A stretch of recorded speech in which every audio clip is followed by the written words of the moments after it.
Have you ever felt surrounded by people, yet completely alone? Like something is missing, but you can't explain what it is. Every morning feels the same. You wake up, eat, work, sleep, and wonder why your heart still feels empty. Money, entertainment, endless scrolling, temporary pleasures.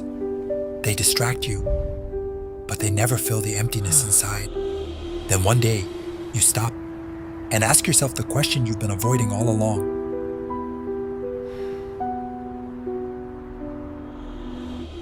Why does my life feel so meaningless, even when I have everything I wanted?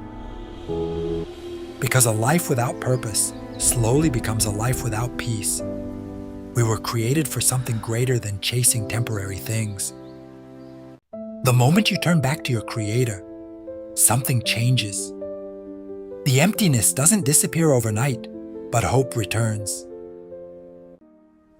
And when you begin helping others, you realize that kindness heals not only their hearts, but yours too. Real happiness isn't found in what you own. It's found in living with purpose, serving others, and seeking what truly lasts. Don't let your life become just a collection of days.